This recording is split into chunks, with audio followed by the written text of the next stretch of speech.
Hello, it's Soul with another video, and welcome to the wide world of speculation. Today we're covering the mystery of who we wish it was not, Sylvanas Windrunner. What's her deal these days? Before the battle for Azeroth, she was so much more... Okay, she hasn't really changed much, but man, girl gone cray, know what I mean? I'm gonna once again throw myself out there and speculate on the Banshee Queen.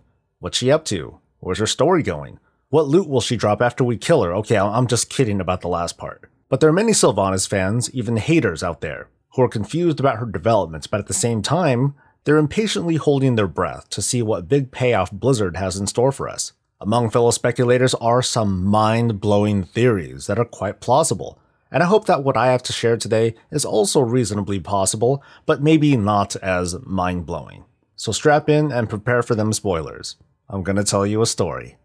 Our modified story begins after the defeat of Arthas, when Sylvanas Windrunner climbed Icecrown Citadel to look at what remained of the Lich King. Unfortunately for her, there was a lot remaining because someone took Arthas' place. In complete despair, Sylvanas leapt off Icecrown Citadel to her death, and there, in the blackness of the afterlife, she was pulled back by the Valkyr, spirits with the power to raise the dead, who pledged their loyalty and the promise of extended life to her.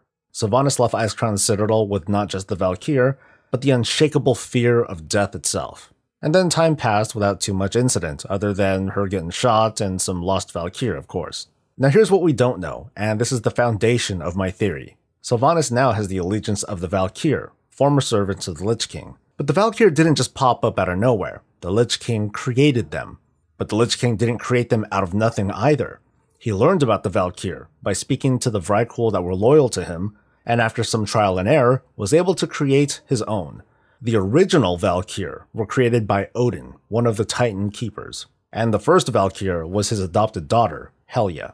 It wouldn't surprise me one bit if Sylvanas' Valkyr told her about this history, meaning Sylvanas knows about the origins of the Valkyr, Odin, and Helya, since all the way back during the days of the Cataclysm. So it also wouldn't surprise me if Sylvanas secretly sought out more knowledge, for example studying the Kavaldir, minions of Helya who inhabit Northrend. Over in Borean Tundra, the Kavaldir were actively fighting against the Naga, and during the Cataclysm, we learned that the Kavaldir even fought the Naga many years ago, much closer to Queen Ashar's doorstep deep below the sea. So clearly, Helya has beef with the Queen of the Naga. And it wouldn't surprise me if, between the events of the Lich King all the way to the Third Burning Legion invasion, Helya learned about Sylvanas' existence. But you gotta think to yourself, why would Helya notice or care? I think the only thing that would even remotely interest Helya is the fact that Valkyr are serving your run-of-the-mill undead elf. That's new. At any rate, beyond these two ladies learning of the existence of one another, nothing much happened since then. That is, until the Burning Legion returned. Now here's some more speculation. With the return of the Legion, Helya may have thought that maybe now's a good time to take action. Helya might have beef with Odin, but Odin isn't exactly trying to destroy Azeroth. Helya needed an ally, and might have found a kindred spirit with a certain someone. When the Legion invaded and the defenders of Azeroth met them head-on in the Battle of Broken Shore, Helya might have been responsible for the events that led to Vol'jin's mortal wound on the field. And perhaps it was she who compelled Vol'jin to choose Sylvanas as his successor. But why? I think Helya thought that she'd find a potential ally in Sylvanas. So why not give her a subtle nudge by making her the new leader of the Horde? It's plausible, at least, that Helya is responsible. Whether it's distracting Vol'jin to get him wounded, or to manipulate his thoughts by appearing as a Loa, or to hide his spirit from the likes of Bwonsamdi.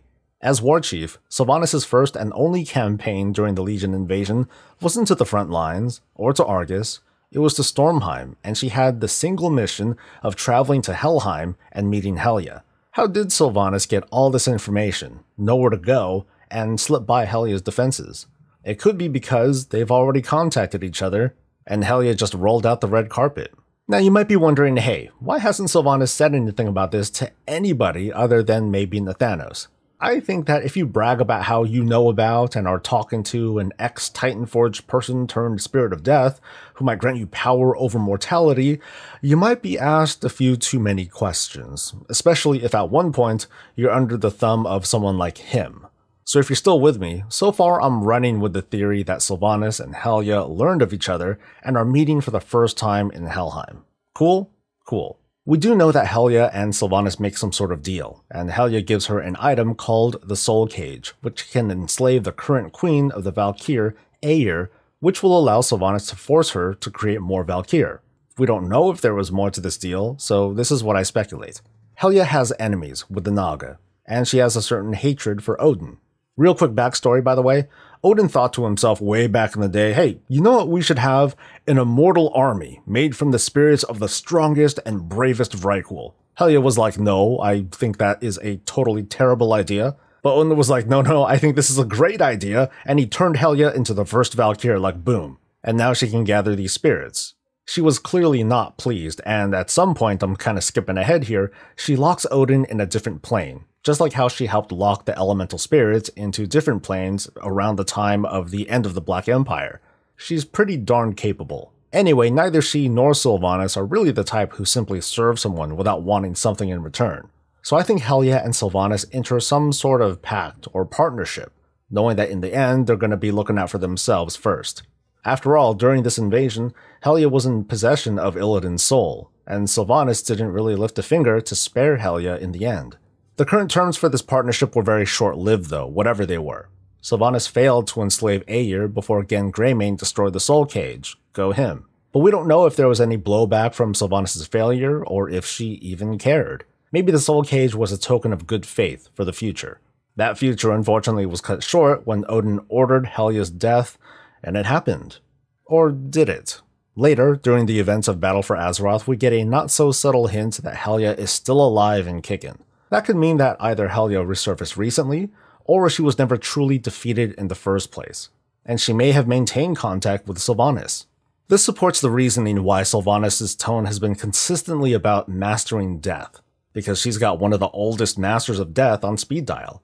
But after Helya's supposed demise, both she and Sylvanas were able to lay low while the armies of Legionfall played out the remainder of the war and the Argus offensive. At least that is until Sargeras' defeat, when he shanked Azeroth in its sandy parts. This caught everyone's attention, including Helya. Here's an interesting fact about her domain, Helheim. It's a realm created by Helya that, according to the Warcraft Chronicle, is bound to the Great Seas. This helps just a little bit more to explain the relationship between the Kavaldir and the Naga, who don't like each other. It's plausible to assume that Helya is able to read into the movements of the Naga, but more importantly, Queen Ashara's plans now that Azeroth is wounded. Don't forget that Helya is like super old. She's been around since before the Sundering, before the Night Elves, before life on Azeroth, before the fall of the Black Empire itself. She was there when fighting the likes of N'Zoth directly, and up to this point she hasn't been destroyed by the forces of Ashara. She can't be underestimated. Helya might have known very early on that Ashara plans to make a move, and if so, could have told her surface-dwelling counterpart, Warchief Sylvanas. Meaning Sylvanas, before the event of the current war, could have known that the Naga have plans, but she can't tell the Horde or the Alliance that, hey, I've been talking with the enemy of Odin for a while now, you know? So Sylvanas instead decides to shore up her own defenses, and kicks off the events that lead to the War of Thorns. Knowing this, we can say that Sylvanas wants Teldrassil for several reasons. One is to clean up the last major Alliance hold on Kalimdor. Two is that capturing it would destabilize the Alliance, which turned out to be wrong. And three, it's a vulnerable staging point for an invasion, whether it's from the Alliance or the Naga. After all, in the Darkshore Warfront, we see that there are Naga that are trying to encroach, as they always have. But are all of Sylvanas' actions in BFA the result of her partnership with Helya? There's at least one event that isn't likely to have anything to do with it, and that's the burning of Teldrassil, an action that really has no strategic value. Thanks to that, the Alliance got all fired up, and as for Darkshore, now it's a battlefield that saps a good portion of the Horde's strength. The appearance of Xal'atath is somewhat of a wild card, and probably not part of anything that Helya warned about. It had its own motivations to be free from the knife it's been imprisoned in. It was N'Zoth that set it free after a bargain, who arranged for it to eventually get into Sylvanas' hands. Is this an attempt to turn Sylvanas away from her partnership with Helya? This is really hard to say because we're getting into unknown territory about the knife, not to mention we're getting into several degrees of speculation. We don't know what dark influence N'Zoth put into the knife. We do know that the knife is capable of containing great power, but we don't even know if Sylvanas has a clue on how it works. But putting those unknowables aside, we can speculate what Sylvanas or Helya might be able to do with it.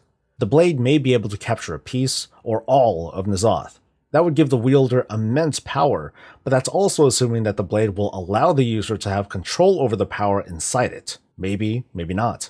It could also be used to capture a piece or all of Helya. Sylvanas might see Helya as a powerful figure with control over death, but with this opportunity in front of her, instead of making a pact or a bargain with Helya, why not enslave her instead?